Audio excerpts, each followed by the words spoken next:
Thank you. First of all, it's great to be here. And I want to thank County Commissioner Ted Copus and Michelle Milan McFall, the Westmoreland County Democratic Chair, and thanks especially to Dr. Robert Gregerson, the president of the University of Pittsburgh.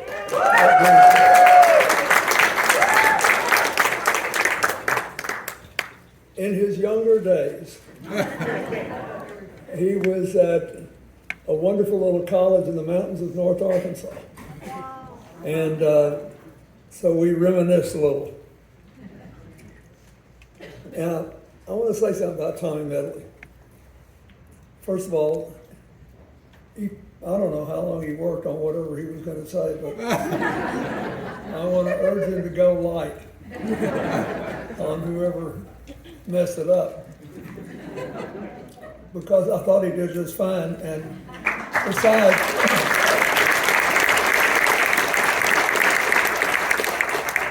we took an unscheduled stop at the White Rabbit. The best coffee in Greensburg! The coffee's good, and I made a mistake. I ordered one of the scones, and it was so good it ought to be a controlled substance.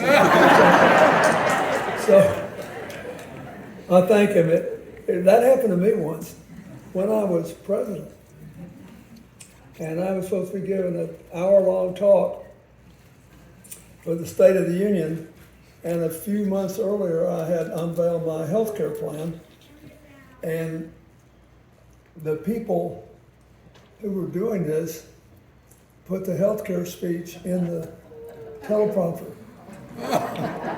So I literally had to ad-lib it for 10 minutes. So I know what it feels like when you're crutching on words, and there you go. Look, first of all, I'm honored to be here.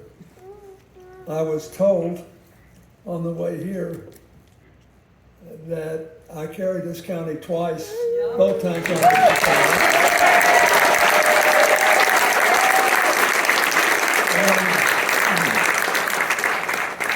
and that no Democratic carried it since. And I want you to break the trend.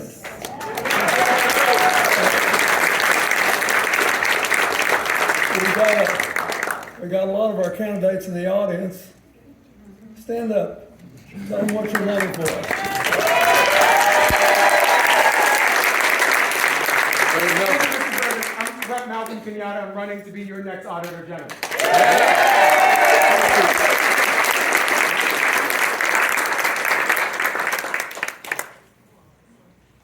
I made a point to go to places other people didn't go. You could see 32 years ago that the country was being divided up between city and country. And first, when I was a young man, I once took a northern route to drive home when I was in law school in Connecticut. And I came through Pennsylvania and I said, this looks like home. And I've always loved coming here. I know it's hard fought politically, but when I started off running for office, I had people trying to convince other people that I ought to be whatever it was Donald Trump said about Hillary. You know, there's a lot of that out there. But I want to say something seriously before I make my argument that I hope you in turn will make for Kamala Harris and Governor Tim Walz. I had the honor of being president of all United States and territories.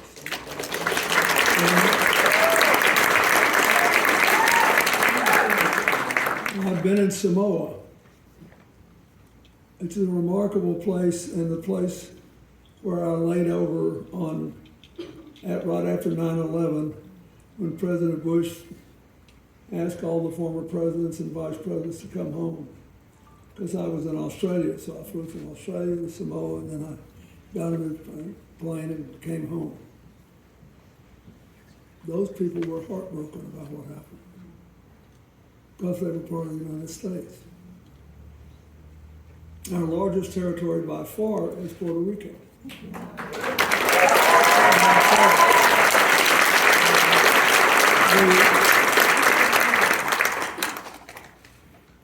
If you go there and actually talk to people, you find all these people who served in our military, many of them in combat, who were so proud of what they did. You find Gold Star mothers who lost their children. They didn't deserve what they got the other night, 2 nights ago. And this ought to be a unity day, so I think just for this day, you ought to say we're all Puerto Ricans now. We don't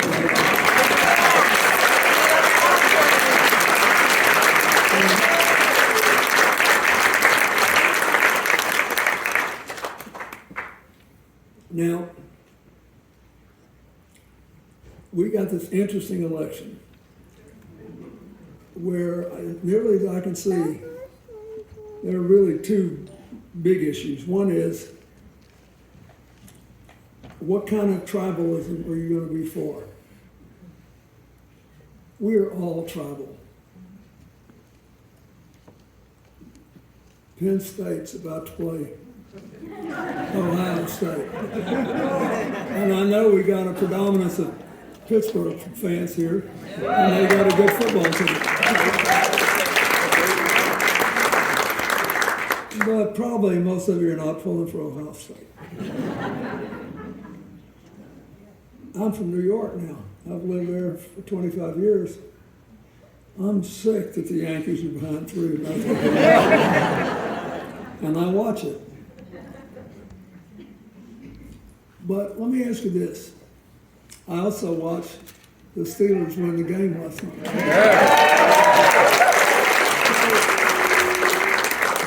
What does all this tell us? Why do we like this stuff so much? Because people are inherently competitive. They respect honest competition. But what enables us to be tribal and still walk out in the middle of the field when the game's over and shake hands is that we are all living under the same set of rules. That's the definition of it. Yes, the umpires and the referees occasionally make bad calls and make mistakes. And sometimes we don't see it correctly because we're so wrought up in the game. But we know, by and large, it is on the level. That's what I call inclusive tribalism. Then there's divisive tribalism. That's the central difference in this campaign. For Mr. Trump and his supporters, an honest election is one they won, and a dishonest election is one they lost. In other words, for it to be straight, they got to win all the time. Because it's inconceivable that people wouldn't be divisive the way they are. Inconceivable that the way they demean people and talk about people wouldn't be accepted. I had a guy screaming at me when I stopped downtown. He said something like, "Communists don't belong in the American government." I said, I agree with that.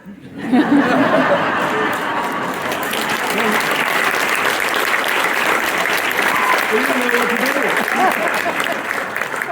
do. So he turned tail and ran. And what I wanted to tell him was, look, man, when I was president, 92% of the new jobs we had, the largest number ever for 8 years, were private sector jobs. The other 8% were state and local government jobs, and the number of federal jobs dropped to the same number it had been in Dwight Eisenhower's last months in office in 1960. He didn't want to hear that. And it didn't matter whether it was true or not.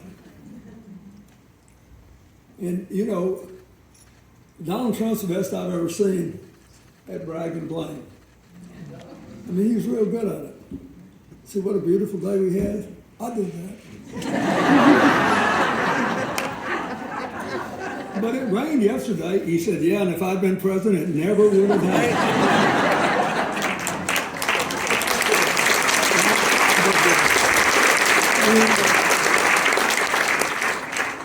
It's dizzying, really, but it works for people who have been disproportionately twisted into a negative frame of mind. We did have and do have a real challenge on our border, but it's not the one you think. Probably. Nobody wants a chaotic border because people need to be vetted when they come in. If you don't want them to commit crimes, you gotta. I remember when I was a governor, we got all the refugees from Cuba in 1980 when the Mariel boat lift occurred, and they opened the mental hospitals and the prisons and sent them to us.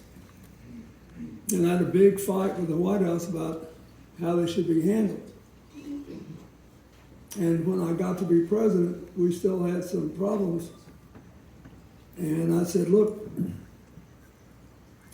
to the Cuban government through our intermediaries, I said, you guys cost me one election, that wasn't on you, but if you cost me another one, it'll be on me, and you're not going to do it. Not by doing the wrong thing. I said, we want freedom-loving Cubans who work hard to come to America. And I will double your quota, but you got to stop this nonsense of opening the jails and the hospitals. And otherwise you're going to be embarrassed because we have a base at Guantanamo in Cuba, and there is a gate, which leads from that to the rest of Cuba, and it opens both ways. You're going to get all these people back if you do that. We made a deal, and everything was fine. So here's the problem. There are more people leaving their country because of wars and economic challenges than ever before, and a higher percentage than any time since World War II. There's a lot of trouble all over the world, and you read about it every day. In 1961, I think, President Johnson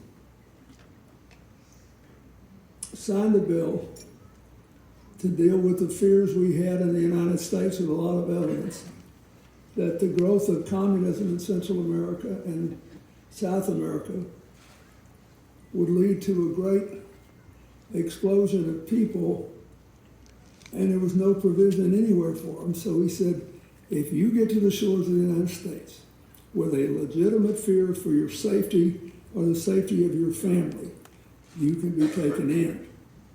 You can find refuge here, and if you clear the vet, we'll even let you work. But you can't jump ahead of other people who are waiting for citizenship. In other words, the people that followed the old-fashioned path kept their place in the citizenship line. And it worked for a long time. When I was president in the 90s, we had a horrible set of storms and hurricanes that almost took out countries in Central America. And there are still, for example, Nicaraguans living here who have waited they had to wait like 20 years, but they became citizens, and they were law-abiding, and they made a contribution, and no American to speak of was upset about it because we had an orderly system.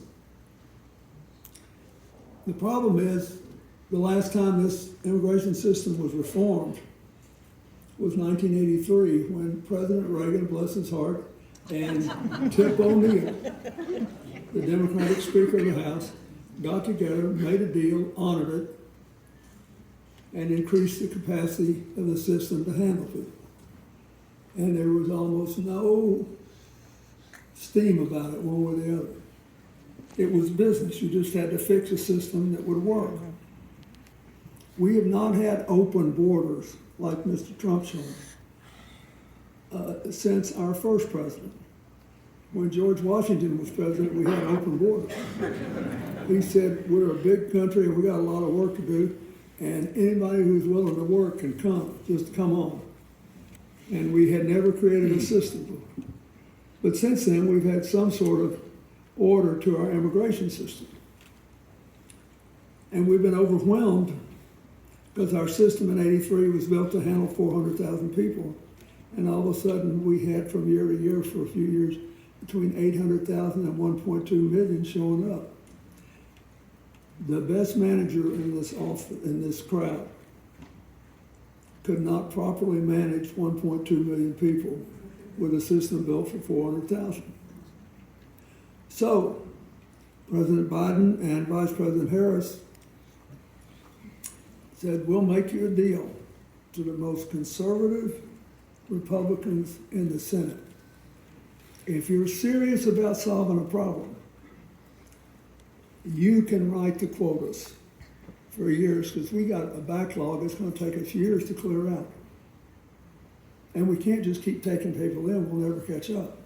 But we want some more money spent to give acceptable housing on the border, not luxurious, just clean and livable, so we don't have kids separated from parents. And we'll run this, and we need money enough for people to handle the legal process, to qualify people, and to check their backgrounds.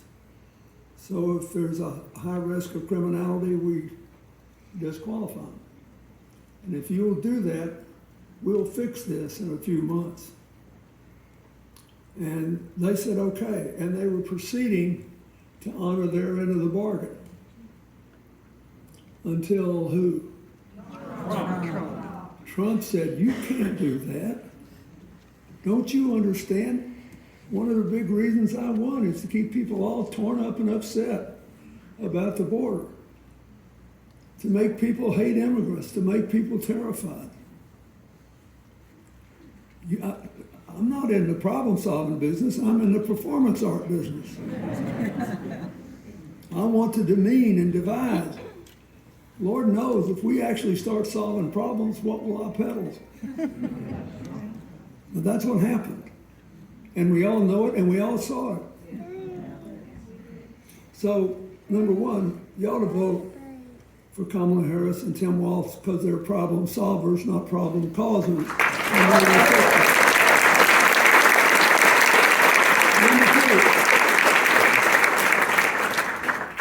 Our next big problem is an argument that goes like this. When I was president, we had job growth and no inflation. Then that nasty old COVID came along, which I said would never hit America and it'd be over in 2 or 3 days if it did. It came along and messed everything up. And yeah, maybe we weren't ready for it. Maybe, I denied it, but who cares? I don't want to talk about that. And so there we are. But you still have to vote for me, because when Biden became president and Harris became vice president, we had inflation. So you got to throw them out and put me in. It's sort of like what he said in 2016, he said how bad the economy was. We were creating 8 million jobs a year for the last 2 years. Then when he took over, we had 2 pretty good years, but less than that. And it was the end of the recovery that started under Obama. But he took credit for every job. The sun comes up in the morning, I did it. And here's the problem. Even though the job growth was actually better under Obama, people didn't start feeling it for 3 years. And this happens all the time. when I came here the first time and told you that we had to get rid of this debt because our interest rates are too high and it was slowing the economy down. And I said, you're not going to like what it'll take to do, but we have to do it. We'll have to raise more money and cut spending. And it'll be like going to the dentist without painkillers. But it will be richly rewarded. So, after 2 years, the deficit was really going down, but nobody felt it. So we got whacked in the midterms in 1994 because people didn't feel it. 2 years later, everybody was happy as a clam, and I won re-election. But I tell you folks, for years I woke up in a cold sweat at night thinking about all the members of Congress, starting with Marjorie Mesdinsky in Philadelphia, who represented one of only 10 districts in America that had more tax increases and tax cuts. 90% of the people got tax cuts, but there were 10 wealthy enough, represented by Democrats, that they got beat. But my reward was her son became my son-in-law.